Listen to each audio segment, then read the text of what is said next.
and that Jimmy had a place there in Mountain View called the Jimmy Driftwood Barn. He had stage shows there on the weekends while he was alive, and which are still going even since he passed. And the talent that played there in the Jimmy Driftwood Barn was all local talent. And he goes on to talk about how Jimmy went to Washington, D.C. to pitch the idea of the Ozark Folk Center that's there in Mountain View. So really quite a guy. Yeah. Did a lot of good stuff during his life, and wrote, amongst his songs, possibly one of the best known. Everybody already probably knows this, but and he wrote this song for his high school class as a teacher to teach a lesson. Teaching aid. Yep.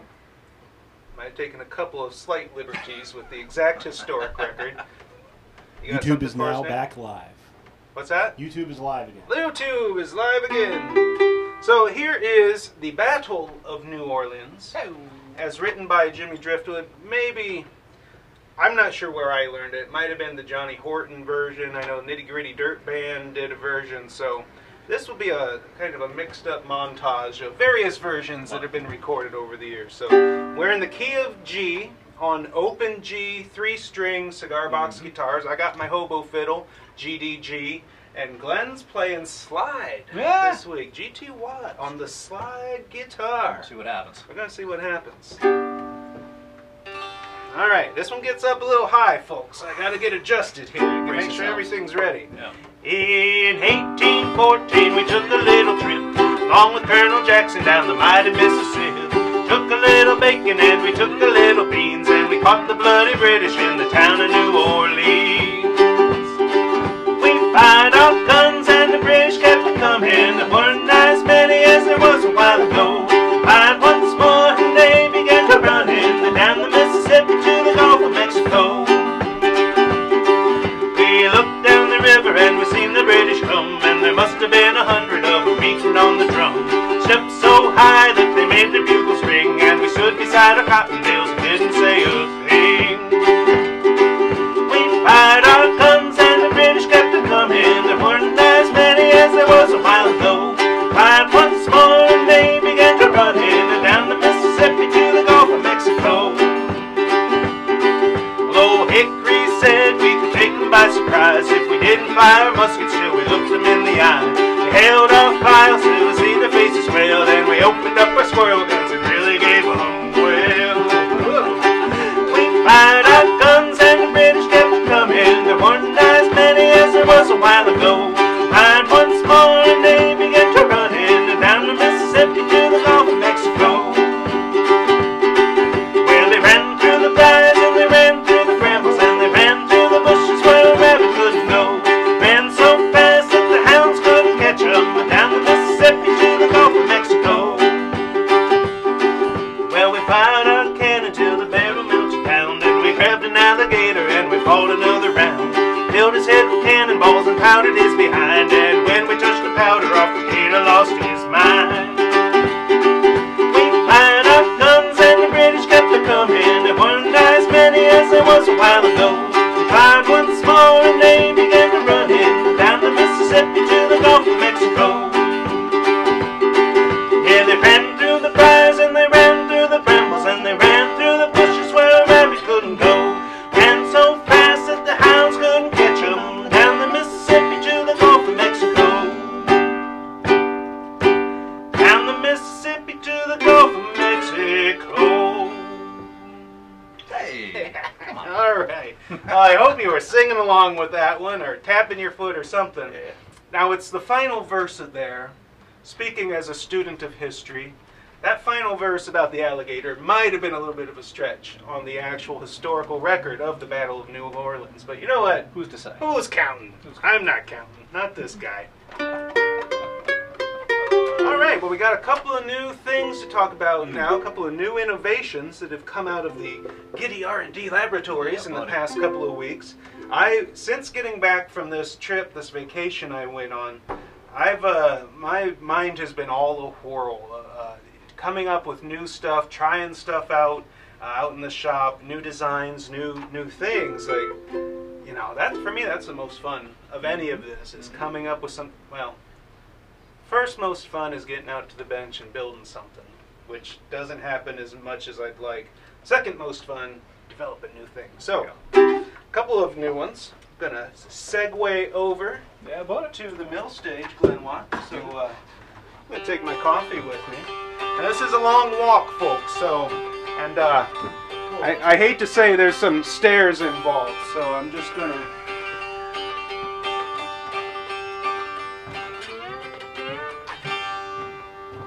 Matthew Simpson, he's out there. Everett Thornton, Damon Park, Brad Barbula, Charles Dustin Oron, Jim Burt, Roll Tide. Jim Burt, Roll Tide! Alright, so, new stuff. What are the first two new things on the script? I didn't bring a script over. Fret rockers, I think. Alright, fret rocker. Now, if I say fret rocker, you might think of some, you know, long-haired guy up on a stage with a Telecaster. It's not what we mean. The fret rocker is a simple little tool. Here's one. Actually, I'll hold up one that still has the blue film on it. We cut these out of 1/8 inch thick acrylic on the laser with perfectly straight edges. They have this blue film on it when we cut it, and then you peel that off and you end up with a nice clear little tool. Now I'm going to come over close to the camera to show you why this is such a handy tool. And of course, you can make one of these. People have made them out of wood, out of all sorts of things. This one I made out of acrylic because acrylic will not dent if you push it down too hard. It's got a perfectly straight laser cut edge. So, and two different sizes, which I'll explain here in a moment. Alright, coming in close here. So here's a guitar. Now if you watched a recent CB Gitty page live broadcast, you'll know that I had to do some work on this guitar to get the frets re-leveled after it was finished because I had rushed a little too much during the initial construction of it, and some of the frets were sticking up. So here's my fret rocker. What you do is you place it over 3 frets. 3 frets, not 4, not 2, 3. And then you try to rock it back and forth. And you can do this on all kind of the center and both edges of the fret. Now if you feel some movement, and I happen to know on this guitar further up here there is some movement. If you feel this rocking back and forth, that means that that middle fret that you're over is higher than the other two. When one fret is higher than those around it and you fret the string above it, you can get some buzz, that annoying fret buzz that some of us get just kind of frantic about. And so you take your fret rocker and you move on up the neck. So here, I probably can't see it, there's just a little bit of rock on that one. Move on up the neck. Now as I get up the neck and the frets get closer together, suddenly this long edge of the fret rocker is a little too long. It starts covering 4 frets instead of 3. At that point, I switch to the next shorter edge and continue on up, finding any frets that might be high. Now when I do find them, I can loosen the strings, pull the strings out of the way and gently try to tap that fret down. I can use a flat file and carefully file it down a little bit because ideally you want all of your frets to be level. Now there's 2 different sizes of the fret rocker. I'm going to go back behind the bench here. There's 2 different sizes so that you can use these with instruments from the long bass scales, like the 34-inch electric bass scales, all the way down to the high end of a mandolin or soprano ukulele fretboard with this little one right here. So yeah, coming out, these are available now for like $5 or something, yeah. Not very much. Just another handy little tool to add to your fretting arsenal. Ben, one's blue. One is blue. I explained that earlier on. Who's not listening?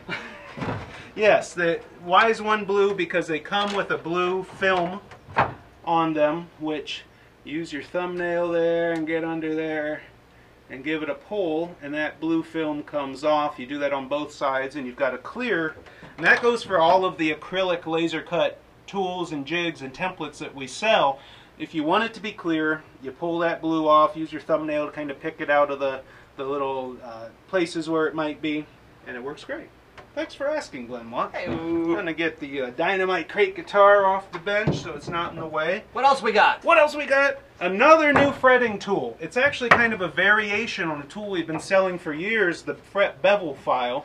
If you have one, you might recognize the look of this. The nice red oak milled handle with the grips for holding on to.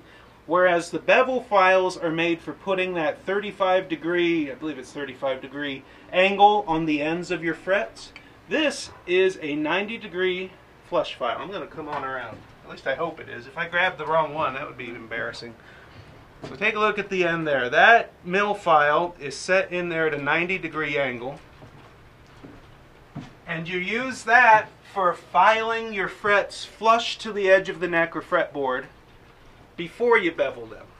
That's one thing it can be used for. This is actually multi-purpose. This can be used in any case where you want to file something flush, like if you're gluing on a veneer, say, and you got a little overhang, you get this on there and it'll do it. But I'm going to show you the primary use. Here we have a neck and a fretboard with the fret ends sticking out a little bit off the one side. I don't know if you can see, but there's some, they're sticking out because they were tapped in and then cut off with fret nippers.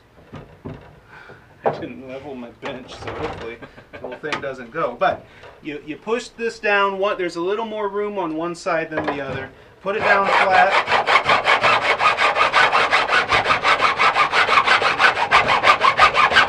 And start filing. Now what I can see happening here is that those fret ends that were sticking out, often which are sharp, because you're using nippers to cut that, which leaves a sharp point.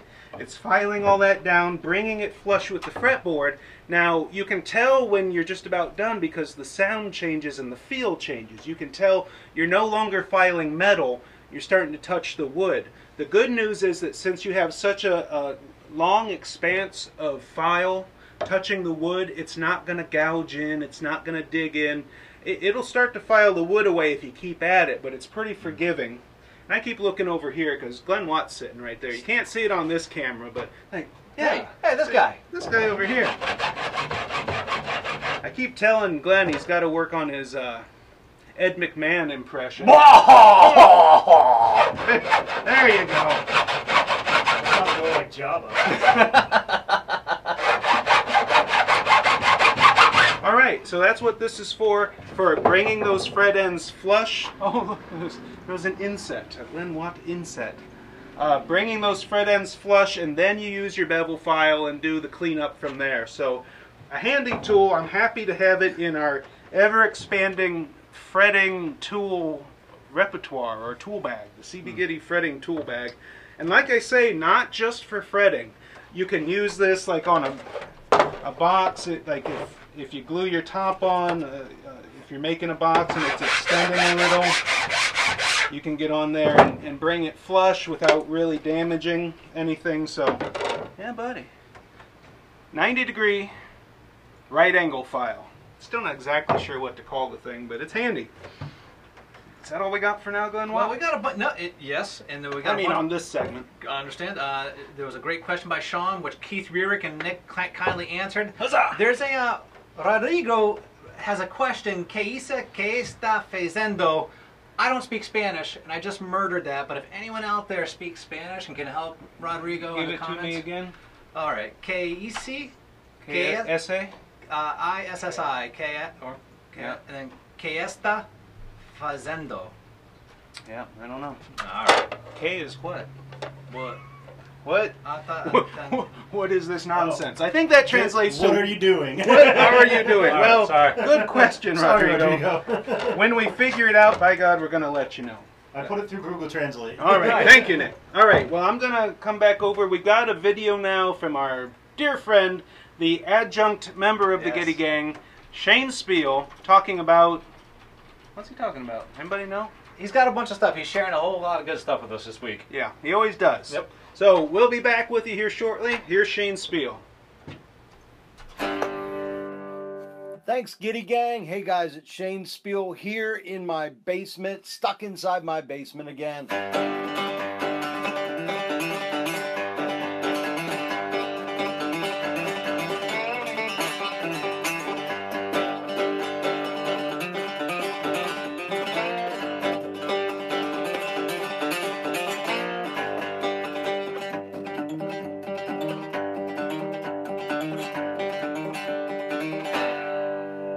Okay, what I just played there is some snippets from my latest free video series. We featured the first one in this week's Cigar Box Nation email. And then throughout the week, I have continued to record more. So, first of all, if you want to see all those videos, just go here, youtube.com/Shane Speal. Free videos, free lessons. You don't pay nothing. So, all right, in the first video, the one we featured on the Cigar Box Nation email, I show you how to do a simple hoedown riff, but I break it down into an exercise that will increase your picking. And that riff just goes. And if you didn't see the video, I'll give you a close-up of what it looks like. It's a slow, I'm basically playing the second and third string more than anything else. And I'm taking my slide, I'm hitting the middle string, and then I'm hammering on the second fret, and then hitting the high string.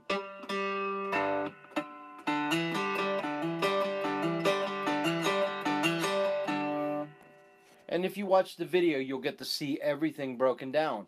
Well, I filmed that video, and I'm always looking for new lessons to teach you guys. I mean, I have so many licks I use in concert. Half the time, I don't even think about them. They just, because my band never uses a set list, we kind of just invent things on the spot. But this hoedown lick, I realized I also do it in a blues version, where instead of going on the second fret with that hammer on, if you go on the third fret middle string, it's the blues version. It's basically the minor blues pentatonic, if you want to use fancy words.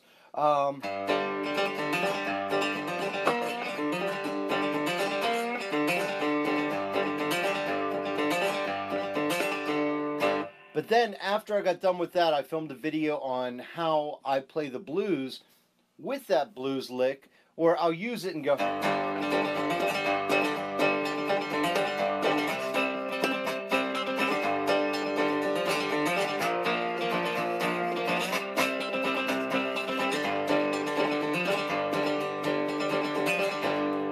Now, there's another riff that I realize that I'm doing that is the same as the hoedown, same as the blues, except you go on the first fret and it becomes Appalachian murder ballads.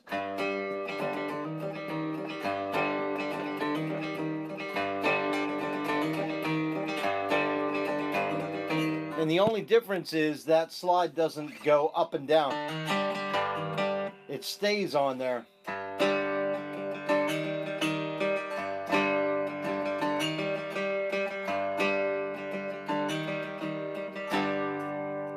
So all those lessons, again, all those lessons are free for you guys. Check them out at youtube.com/Shane Speal. I'm always looking for more lessons, and we always want your feedback. What do you want to learn? And a lot of people were telling me, Shane, we want you to break everything down into very easy to digest elements that teach us the techniques to play. So CB Gitty got me this awesome camera here, and I'm able to do close-ups in my videos, and now I can show you what my picking hand does.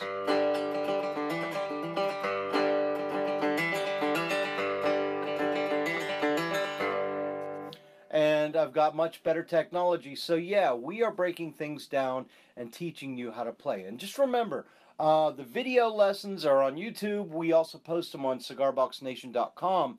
But if you like tablature, make sure you check out cigarboxguitar.com, because Gitty has been writing his butt off with doing all this tab lessons, free tab lessons of like Hank Williams, Merle Haggard, Old Crow Medicine Show, a lot of different stuff. So it's all over there.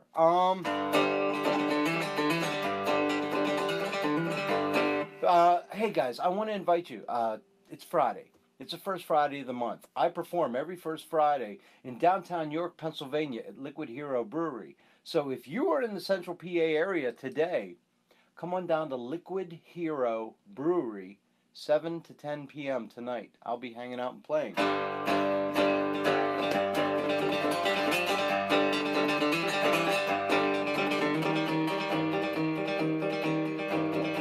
remember, playing cigar box guitar shouldn't be hard. This stuff's easy, or I wouldn't be able to play it.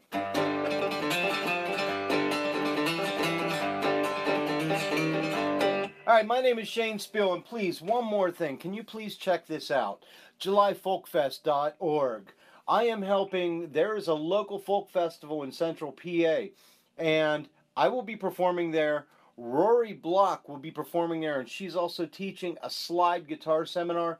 Dave Bromberg, a lot of other people, and I'm very proud to be part of that whole thing. So make sure you check this out too, JulyFolkFest.org. It's in July 28th and 29th. It's called the Susquehanna Folk Festival, and I would love for you guys to attend.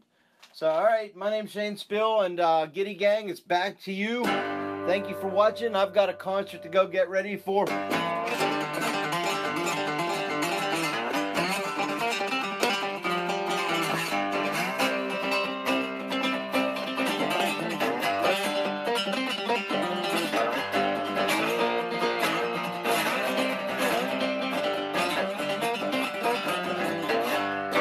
See you guys.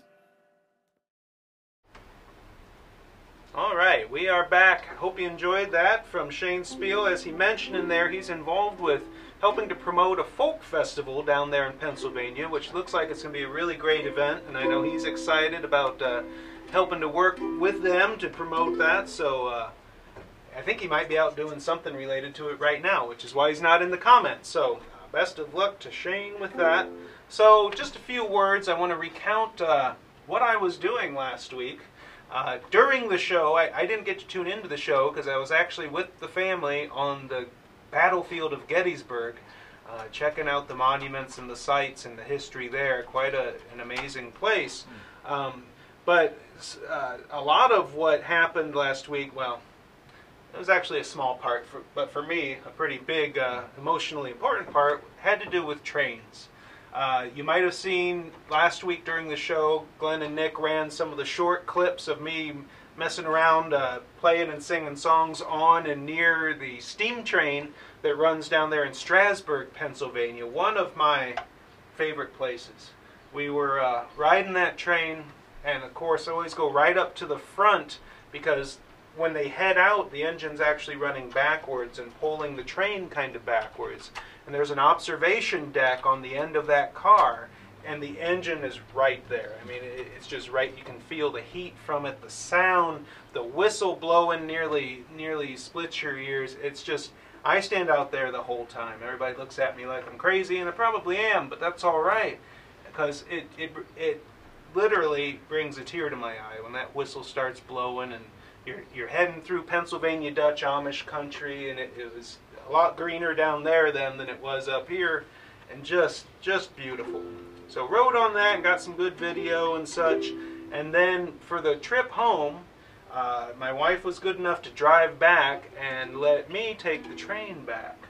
So I got on the Amtrak there in Lancaster, Pennsylvania. He took us down for a short stop at Philadelphia and then up to New York City, right into Penn Station there on 7th Avenue in Manhattan. Came up, walked down 7th Avenue, checked out Times Square and Carnegie Hall. Only walked past Carnegie Hall.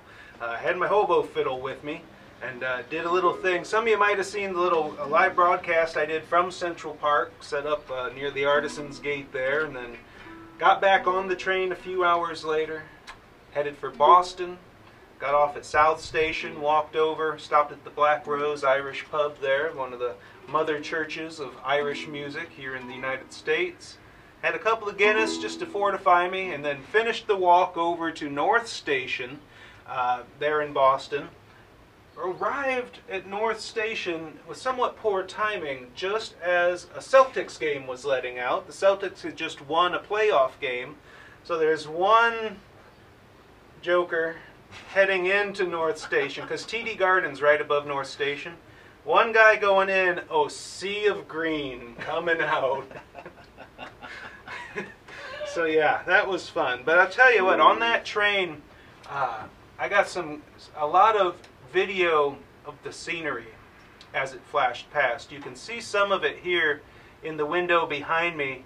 out the back window of the train, because I was in the last car, and as the train's going, the sun was setting and the tracks curving off into the distance. And the things you see from a train are a little bit different from the things you see while driving on a highway, definitely different from what you see from an airplane. You see the backside of America. You see the side near the tracks, the side that people don't think quite so much about or worry so much about how it looks. You see the embankments where things have been thrown off the embankments for 100 years, or over the fences that block the tracks. And you really see kind of the backside of America, and I just love that.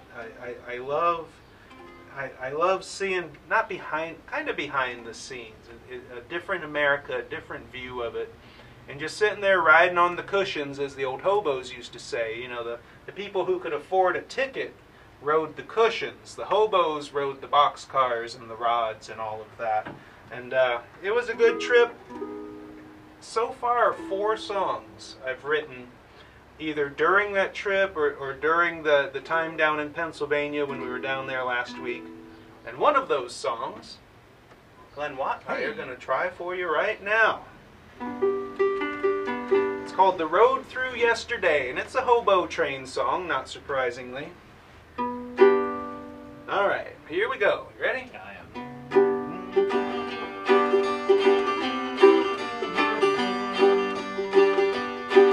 I left so long ago from the place I called my home, and it's a strong and driving feeling when you get the urge to roam. I've never had a plan, I just take what comes my way, and today is bound to turn into tomorrow's yesterday. But sit down by the fire and we'll tell a tale or two.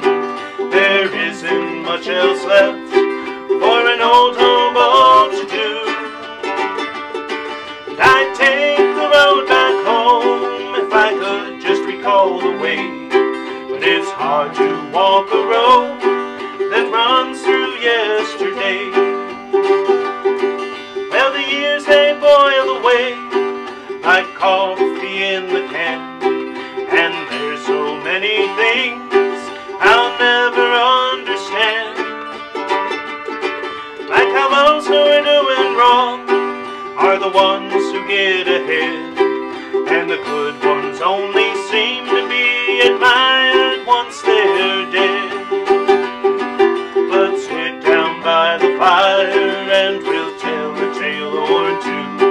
There isn't much else left for an old hobo to do. I'd take the road back home if I could just recall the way. It's hard to walk a road that runs through yesterday. Well, moonlight on the rails has a soft and silver glow, and it's a cold and lonesome feeling when you know you've gotta go. Well, the man with nothing left is the man who's truly free. There's a man with nowhere left to go who looks a lot like me. So roll up in your blanket, boys, and watch the fire die. The wind is sighing in the trees and the moon is riding high. Then dark before the dawn, we'll catch out on a train, and none of us can know for sure we'll ever meet again. But sit down by the fire and we'll tell a tale or two. There's really not much else for an old hobo to do. I'd take the road back home if I could just recall the way. It's hard to walk a road that runs through yesterday. So it's hard to walk a road that runs through yesterday. Alright, well, I hope you enjoyed that one. I certainly enjoyed writing it, and yeah. That's a beautiful song, brother. Thank you. That was really well done. I ain't gonna lie, Of the few that I've written, that's right up there. So far, I'm no Jimmy Driftwood with 6,000 songs. I've written about 10, and it's a lot of love for your song in the comments right now. Well, thank you, everyone. Thank you. So, what do we got? So if you have it in you, while Ben migrates over migrating. transmigrating. Ooh, But if you don't mind taking a moment, if you haven't already, please consider liking and sharing this episode of the Gitty Gang Show. If you haven't already, I know you've heard this, but if you haven't already, would you mind, please and thank you, sharing or liking the Cigar Box Nation Facebook page, liking the CB Gitty Craftify Facebook page. It goes a long way to ensuring that we are getting out for people to discover the love of handmade musical instruments, and for them to see our lovely mugs here on the interwebs. But for what we have in store next is a few more new products that Ben is going to share with us, and I believe that's coming up right about. Oh my God, I'm ready for him. Bring it on, cut nothing heavy. All right, so I'm back here on the mill stage with a couple of more things to show you. Now, you know, we try not to spend too much time talking about products and the fact that things are for sale at CB Gitty, and that this whole shebang here kind of runs on the fact that so many of you entrust us with your money in order for us to send you things with which to build cigar box guitars. I did not rehearse that line, folks. Well done, sir. You're very kind. All right, so here's what we got. We've been talking about drums for several weeks now. Just before the show went live, Kim Starling came around the corner with two new ones that master drum maker Dale Vigent just finished up there. Another one of the Honey Ambers, and a new color, the red.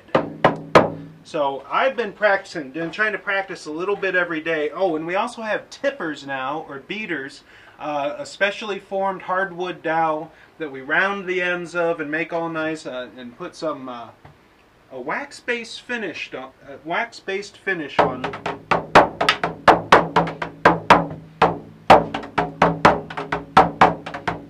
Now this is when you use it in the Irish style, it tends to be called a tipper, and I'm still getting used to that style. So that's the red one. Here's Honey Amber.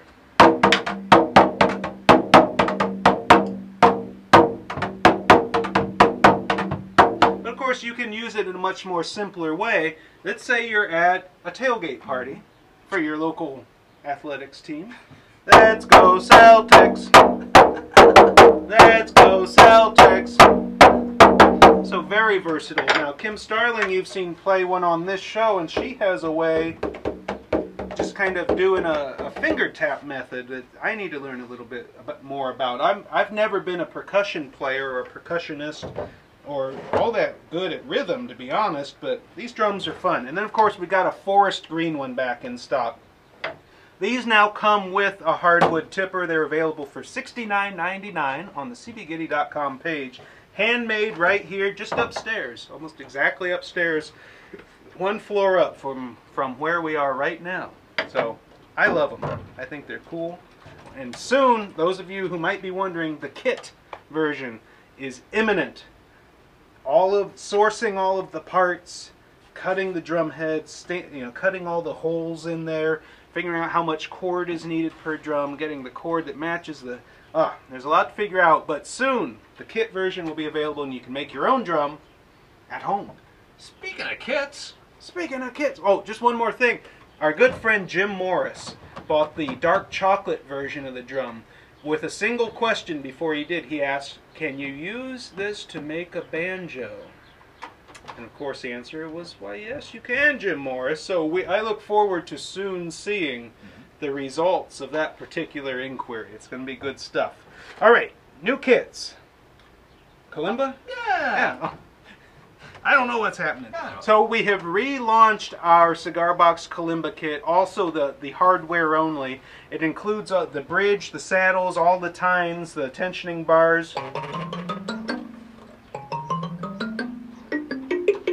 a little out of practice. I haven't been doing much Kalimba. So yes, Kalimba kits are fun. They're great for kids. All sorts of good stuff, and inexpensive. I actually was able to lower the price a little bit because we streamlined some of the bridge and hardware components there. So I think $34.99 includes the cigar box, a nice wood cigar box in that kind of flat style, which is easy to hold. So yes, newly relaunched, reintroduced, new and improved Kalimba kit. Huzzah! What's next? Box top, I think. Box we got top! That. Last week we had. I don't know where I'd be without GT. Last week we had this bad rabbit. Yeah. Sold those well. Just this morning I took. Something happening there. So, just this morning I ended this. You can no longer get the good old truck special limited edition box top kit. That is into the vault. Sorry if you wanted it and you missed it. It's too late! Too late! Never again! Well, maybe eventually, but not for a long time. But in its place, the new limited edition box kit top for the next 2 weeks is this right here. Now, if I come back this way a little bit and this way a little bit, you might see where I got this image. It says, "Notice authorized personnel only." It's from a photograph of this metal sign on this old door, which comes from the mill here where CB Gitty headquarters is located. It's rusty, it's grimy, there are bullet holes in it, all of that reproduced in the highest detail that ink transfer printing can muster on this box top that also has the F-holes cut. Now you get this with our box kit. This is an assembled, partially assembled version of that box kit. The top goes on. Turns out we got a sample right here. oh buddy, It all goes together. You put a neck through it, and what have you got? An awesome sounding guitar. Yeah, buddy. So, these box kits are very popular, and these limited edition printed versions with the F-holes cut are proving to be very popular as well. So, for the next 2 weeks, you can get the whole shebang, unassembled, of course, for $19.99. A screaming deal. that's I think. Just a couple of other brief things. This is a cigar box. We've started taking ones that we've got a good few of, all wood boxes. This is an Avo Vezian Ritmo from South America. And we cut the F-holes in there, so you take this as sound holes, of course, and you make a guitar out of it, right? These are going quick. Yeah. People are really liking this idea of the pre-cut F-holes all perfectly laid out. I think there's only 3 of those left, so Only if you want 3 one, left. act Good now. I'm acting. Acting. No. If I were, this would be going better. That particular one will only be available until next Friday, Which, right? That one? the Are we doing that Gitmo? limited as well? Talking about that notice. This? No, the boxes. We're only doing 2-week stretches on those, right? I thought we were doing them until they were gone. Oh, well then that. But I don't know. I I'm a don't big always liar. know what the heck's going on. And just one more thing to show off before we stop. I stop jabbering and we get on to other content. This is something I made earlier this week. A few years ago, I'll tell you what it is. It's a pick guard shape, of course, with the buffalo skull burned in there. You can see that. From red leather. A few years ago, I went to a yard sale here in Rochester, New Hampshire, and there were 2 great big garbage bags full of leather scraps there at this yard sale for like 20 bucks or 50 bucks. I forget how much it was. I was like, I don't need 2 big giant garbage bags of leather scraps, but somehow I do. So I bought them, and they've been sitting doing nothing for all these years. Well, just on I was getting some leather pieces for Dale to try out for lacings and stuff on the drums. I grabbed this piece of red leather, cut. I actually used the laser, but you can use scissors to cut it. I was like, you know, a pick guard. And then I was like, well, how are you going to adhere it? So I used tight bond glue to glue it to this plywood panel, and by God, it's on there. You would have to really rip up the leather to get it off of there. So leather pick guard. Now, someone on Facebook asked, well, isn't that going to affect the sound, the tone, right? You know, yeah, it'll do something. You know, you put this on a cigar box top, it'll affect the sound. It might dampen it a little bit. It might warm it a little bit. It might tone down an otherwise trebly box. I like to say, because people get worried a lot about, will putting something on the soundboard affect the sound in a negative way. You know, it's usually like, won't that ruin the tone? Won't that deaden this or dampen that or mute it?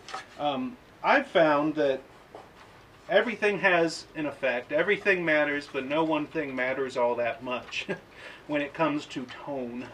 Tone is a very kind of abstract concept, and you can often be surprised, like using a smaller box or a box you think won't sound good, or putting something on a box top.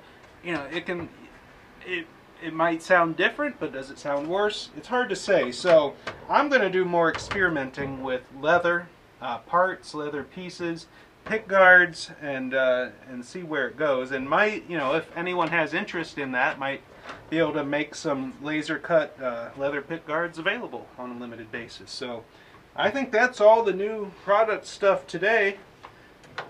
We've got a short segue for you here of a gentleman who came in recently to record some stand-up comedy for the Gitty Gang Show. Hope you enjoy it. Good jokes. Very funny. Yes, sir. Did you hear about the cigar box guitar builder who had trouble with anxiety? Yes, sir. He was too high-strung.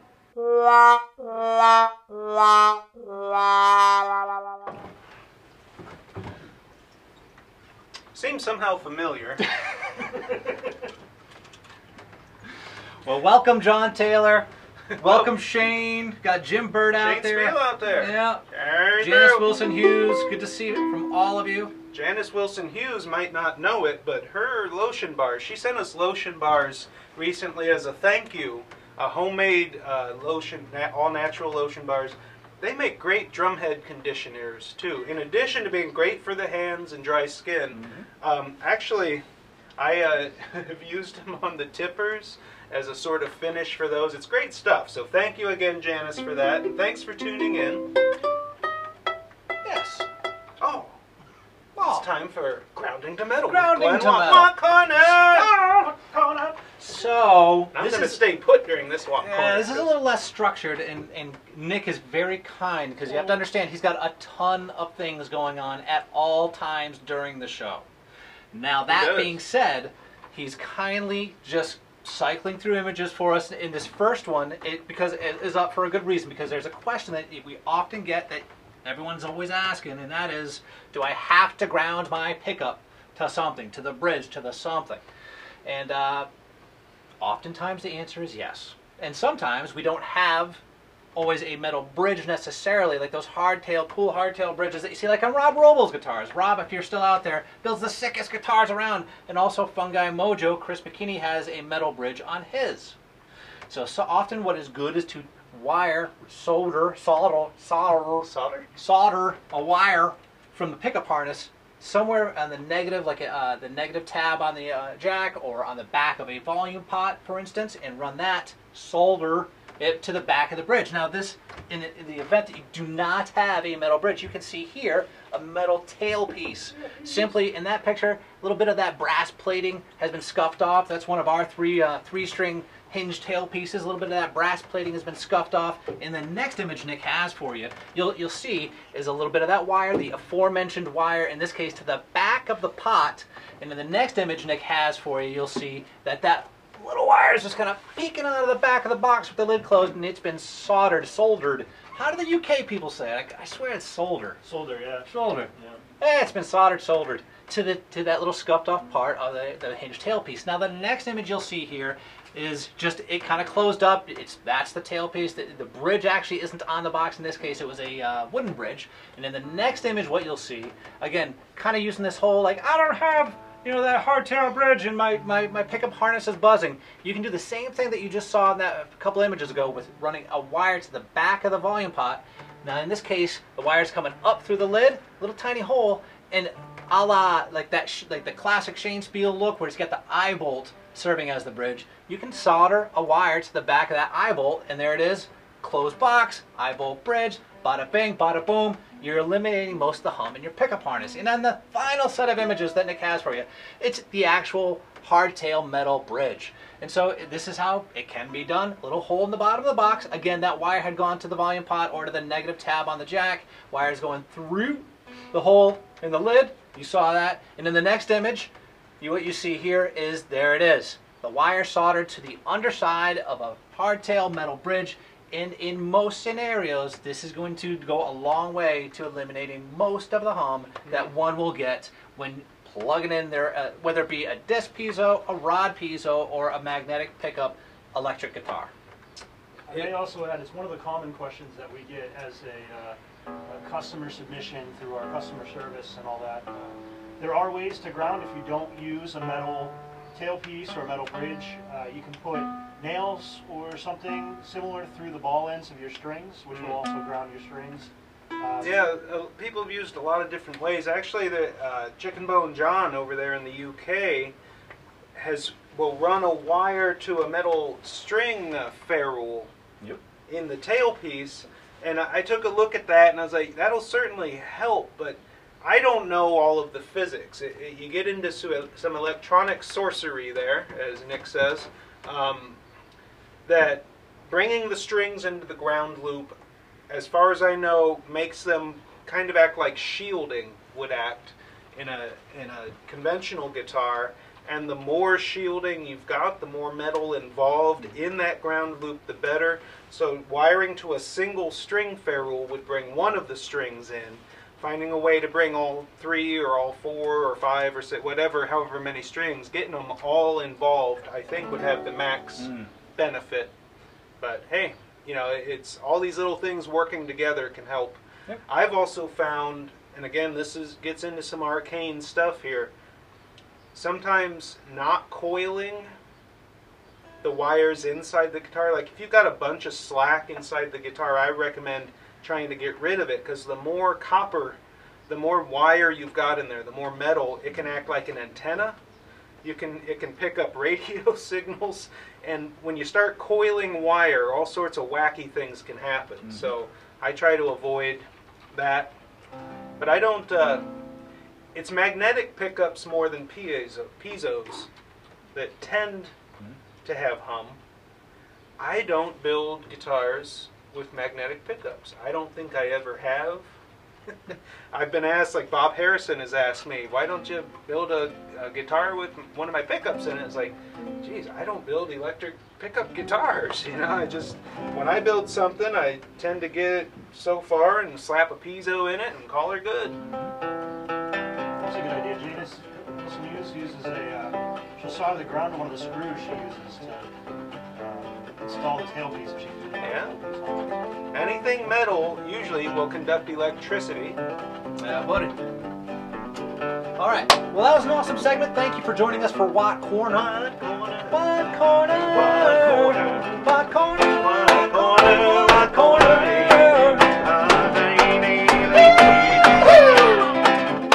All right. That was rehearsed. Nope. So now next, quickly, just so we can, I want you to stick around, because coming up after this next segment, which is an important segment, but coming up after it is a wonderful rendition played by my man, Ben Baker. On of the a Coke Crate Hank, 6-string? That's right. Of Hank Williams tune, one of my personal favorite country artists, Hank Williams. Late and great. Senior. The first. But first, we're going to share a little bit from our, hopefully he's still out there, our friend Shane Speal, king of the cigar box guitar. Shane Speal. He's out there saying, let it buzz, let it rip, blah, blah. Not blah, blah, but yes. All right. Shane offering some good advice. Yes, Shane. Shaneisms. Shanery. Shane recently was approached by a company in Pennsylvania that wanted to bring his talents to represent 2 other local companies separated by the Susquehanna River, 25 miles apart as the crow flies over in that area, his neck of the woods. I was just over there. That's right. And in York, Pennsylvania, Shane's stomping grounds, there is a cigar company. And across that Susquehanna River, there is a craft beer company. And an agency approached Shane, asking Shane to build a guitar with elements from both the craft beer company and in Hershey, Pennsylvania, and the cigar company in York, Pennsylvania, to enter into a contest, because Shane's guitars rock, as it turns out. Problem is the cigar company in York, Pennsylvania doesn't have boxes. What did Shane do? Use a CB Gitty box kit, and what Nick has is that first image to show you of a CB Gitty box kit. Huzzah!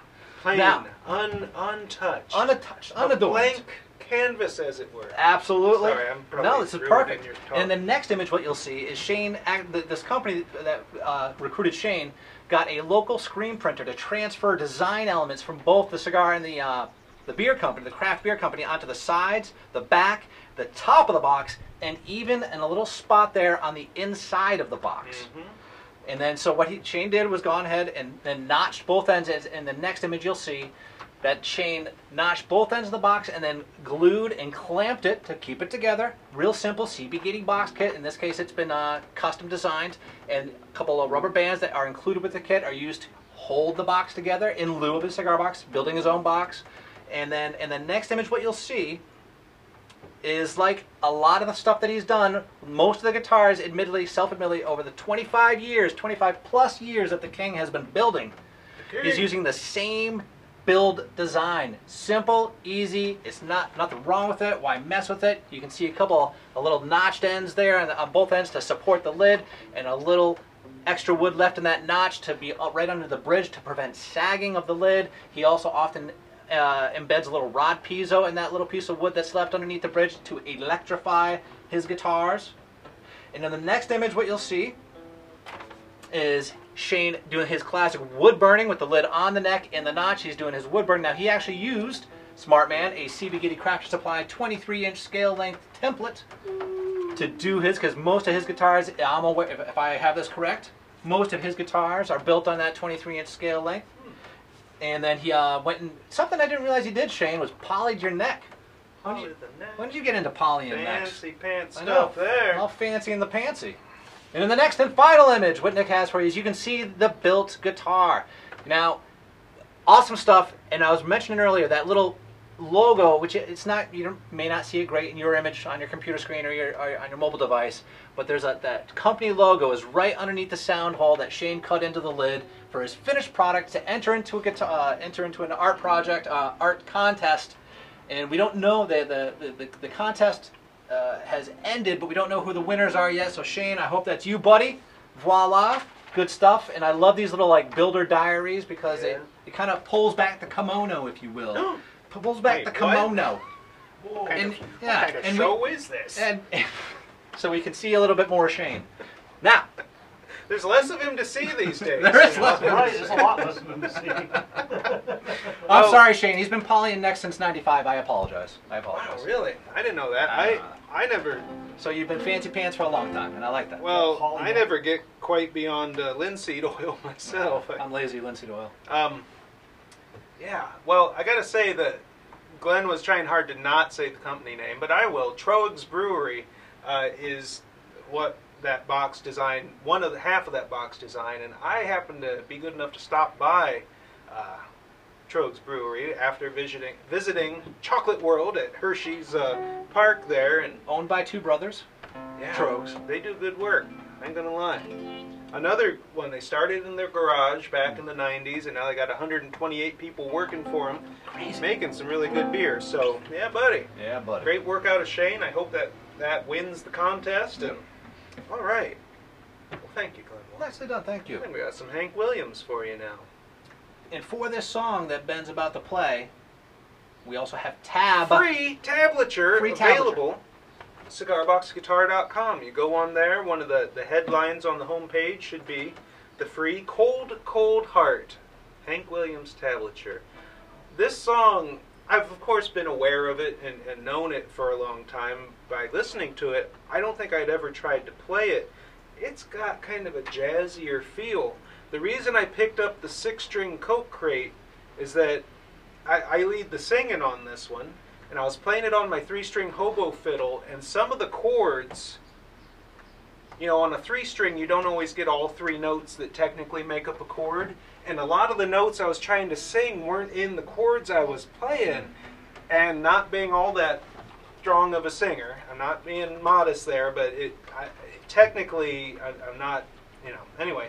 The notes not being there was making it really hard for me, so I picked up the 6-string just kind of as a crutch to make sure I could follow the notes I was playing. So there's old Hank in the door behind us looking in. Hope he's going to be happy with what happens here. So here's Cold, Cold Heart. Get this tablature on CigarBoxGuitar.com and try it yourself.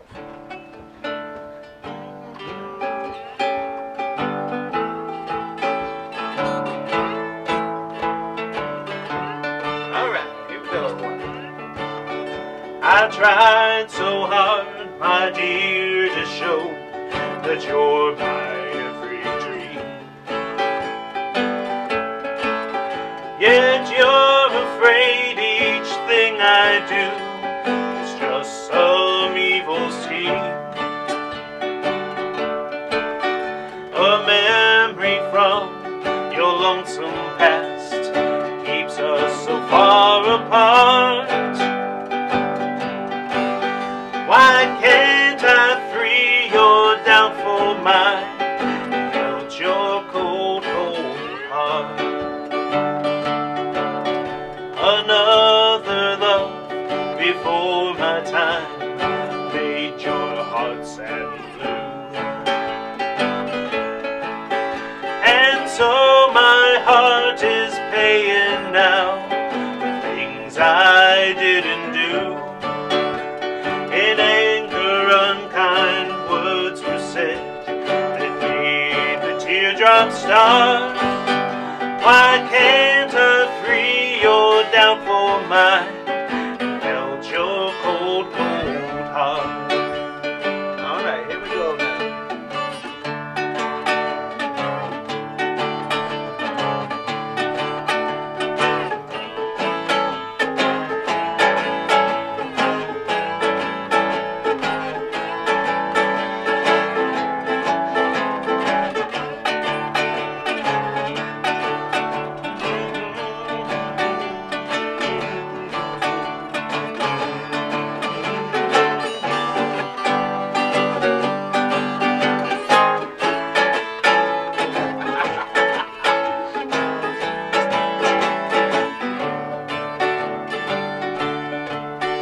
There was a time when I believed that you belonged to me, but now I know your heart is shackled to a memory. The more I learn to care for you, the more we drift apart. Why can't I free your doubtful mind and melt your cold, cold heart? Finish now. Why can't I free your doubtful mind and melt your cold, cold heart?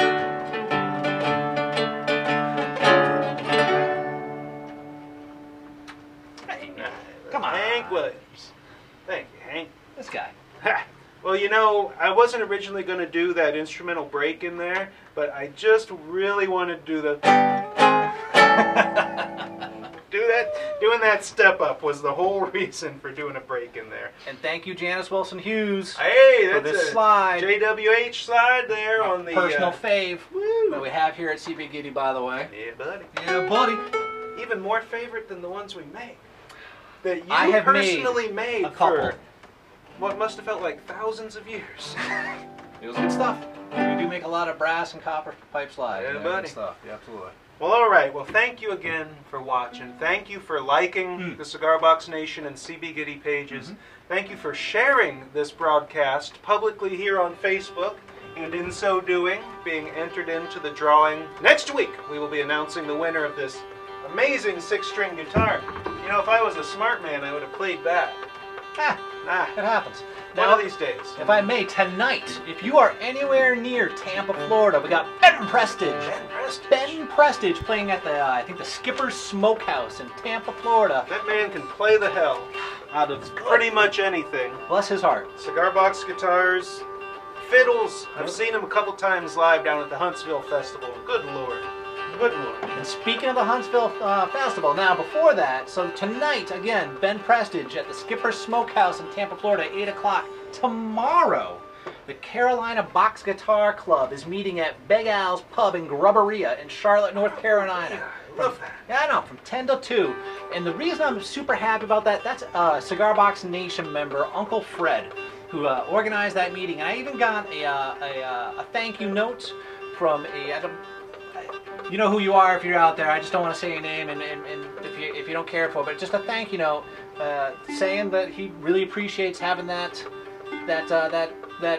event being spoken of, because that event in particular, organized by Uncle Fred that he attends in Charlotte, North Carolina, has personally improved this guy's building and playing. Nice. And so Yeah, just buddy. talking it up, man. If you got stuff that's going on in your area, even Janice, a whole bunch of the folk down there, like Rusty Taylor and Eric Denton, they've got their own meetup down there where they get together and discuss all things I'm certain, including cigar box guitars.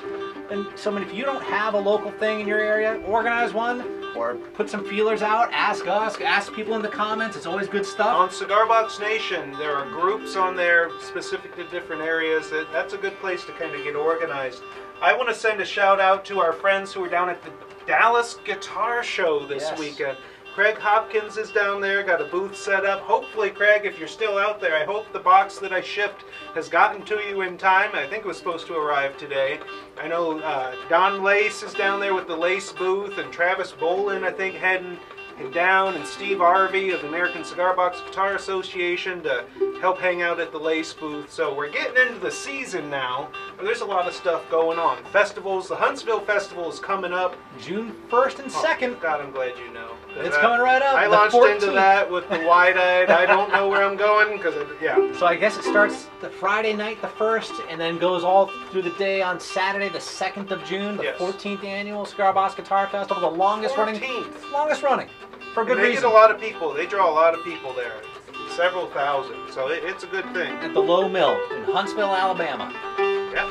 The Low Mill Arts and Entertainment Center. They got a big old name on that one.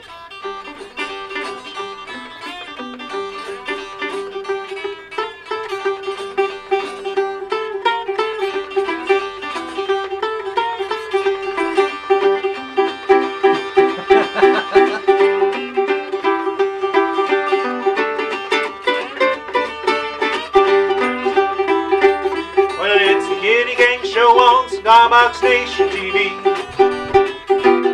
Then the Gitty Gang Show on Cigar Box Nation TV. And we're coming to you live from CB Getty.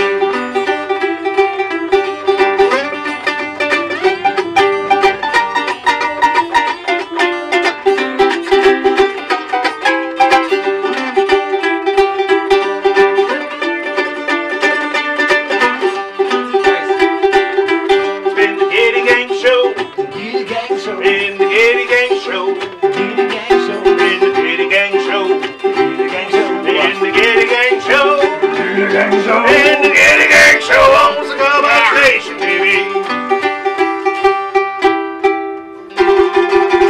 Well, thanks for playing along, folks. We've had fun, and if you've had half as much fun as we've had, then we've had twice as much fun as you. Yeah, that math works. Yeah, works out. Yeah. Build what you play what you love. We'll see you again next week.